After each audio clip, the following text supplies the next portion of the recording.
A ver, cada vez que leemos algo, da igual que sea en un libro o en la pantalla del móvil, estamos interactuando con una especie de arte silencioso. Un arte con una historia, la verdad, fascinante y con unos protagonistas alucinantes. Pues hoy vamos a conocer a esos gigantes, a la gente que le dio forma a las palabras que vemos todos los días. ¿Y si esas letras que leemos a diario tuvieran sus propias historias que contar?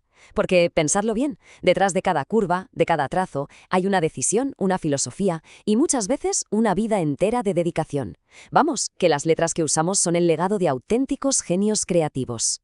Vale, ¿cuál es el plan de viaje? Pues primero, vamos a descubrir ese arte que se oculta detrás de las letras. Luego, conoceremos a los pioneros de la imprenta. Seremos testigos de una batalla, ojo, entre la perfección y la rebelión. Y para terminar, veremos las tipografías que básicamente diseñaron nuestro futuro. Vamos a ello. Venga, empecemos por el principio. ¿Por qué la tipografía no es solo elegir una fuente que quede chula en un documento? No, no. Es una disciplina con una historia riquísima.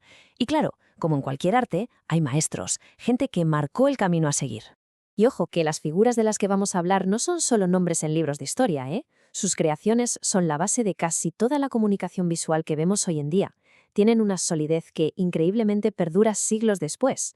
Bueno, pues una vez que Gutenberg lo revoluciona todo con la imprenta, aparece una nueva generación de impresores que empieza a experimentar. Ya no se trataba solo de la tecnología, sino de buscar la belleza, de jugar con la composición de la página. Y uno de los primeros y de los más influyentes fue un tal Erhard Ruthold, un impresor alemán que trabajó en Venecia y que fue, un auténtico pionero en el arte de componer la página. Básicamente, sentó las bases de lo que hoy llamamos diseño editorial. A ver, lo genial de Ruthold es que entendía la página como un lienzo completo. Combinaba la claridad de su tipografía romana con unas capitulares decoradas y unos bordes ornamentales que eran espectaculares, obra de sus socios, por cierto. Juntos, lo que hicieron fue establecer un nuevo estándar de elegancia en la imprenta, un antes y un después. Y ahora damos un salto enorme en el tiempo.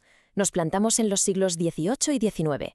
Una época de contrastes brutales. Por un lado, una obsesión casi matemática por la perfección, y por el otro, una reacción totalmente romántica que lo que quería era volver a las raíces, a lo artesanal. Vale, en el bando de la perfección, el capitán del equipo es, sin duda, John Baskerville. Este hombre era más que un impresor, era un inventor obsesionado con la calidad total. Un reflejo puro del espíritu racional de la ilustración, ¿sabes? Para él, lo primero era la simplicidad y la claridad, por encima de cualquier adorno. Es que el nivel de compromiso de Baskerville era total.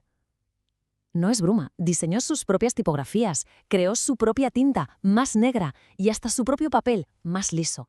Incluso inventó un sistema de prensado con cilindros de cobre calientes para que las páginas tuvieran un acabado perfecto. Y claro, el resultado de toda esa obsesión fue su obra maestra, una Biblia de 1763. Claro, inspirado por gente como Baskerville, aparece el italiano Giambattista Bodoni, que cogió esa idea de elegancia y perfeccionismo y la llevó a otro nivel. Sus diseños son la definición de refinamiento y de contraste extremo entre trazos finos y gruesos. Y para que nos hagamos una idea de su trabajo, fijaos en esta cifra que es sencillamente asombrosa. Su obra póstuma, el Manuale tipográfico, que terminó su viuda, contenía 373 alfabetas distintos. 373, una prueba de su dedicación brutal y de por qué le llamaban el impresor de los reyes. Y ojo, que aquí en España también teníamos nuestro propio maestro, Joaquín Ibarra. Y hay una anécdota que demuestra el orgullo y el ingenio que tenían estos artesanos. Se cuenta que el rey Carlos III le preguntó por qué su libro, que era tan perfecto, necesitaba una lista de ratas. E Ibarra le soltó esta genialidad: «Señor, no es obra perfecta la que carece de tal requisito». O sea que reconocer los errores es en sí mismo un acto de perfección. Ahí es nada. Pero claro, no todo el mundo estaba de acuerdo con esta perfección tan industrial. En el otro extremo del ring tenemos a William Morris, un artista, escritor y activista que odiaba la producción en masa.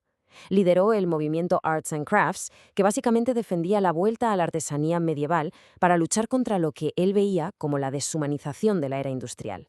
Y lo más curioso es cómo se rebeló.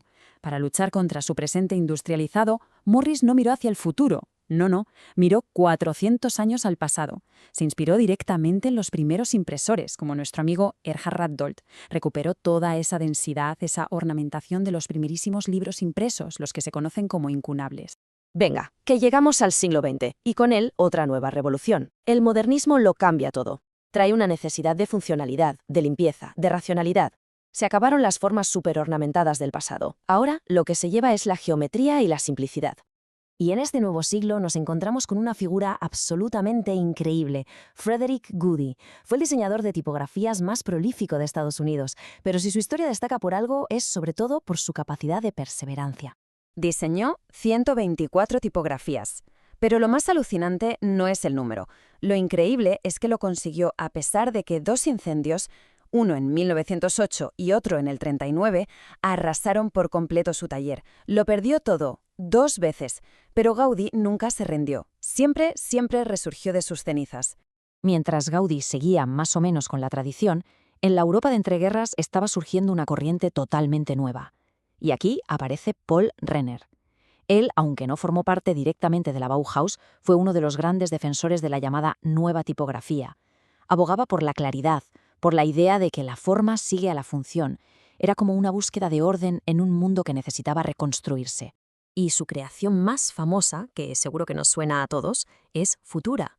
Futura rompió por completo con el pasado. Estaba basada en formas geométricas puras. El círculo, el cuadrado, el triángulo. Encarnaba perfectamente ese espíritu de progreso y modernidad de la época. Y su influencia, bueno, es tan grande que hoy la siguen usando marcas súper conocidas en todo el mundo. Y finalmente llegamos al diseñador de una de las tipografías más famosas y desde luego más utilizadas de toda la historia, un auténtico ícono del diseño suizo. Se llamaba Max Miedinger y lo que buscaba era algo muy concreto: crear una tipografía de palo seco que fuera neutra, súper clara y legible en cualquier situación. ¿El resultado? Bueno, el resultado se conoció más tarde como Helvética y se convirtió en la cara del diseño gráfico internacional. Es el símbolo de la modernidad y la objetividad y ha dominado nuestro paisaje visual durante más de 60 años. Ahí es nada. Así que, como hemos podido ver, cada tipografía tiene su propia alma, una historia de perfección, de rebelión, a veces de desastre o de revolución. Detrás de cada letra hay un gigante, y es sobre sus hombros donde se apoya nuestra forma de ver el mundo. La pregunta que queda en el aire es, la próxima vez que elijamos una fuente, ¿qué historia estaremos eligiendo contar?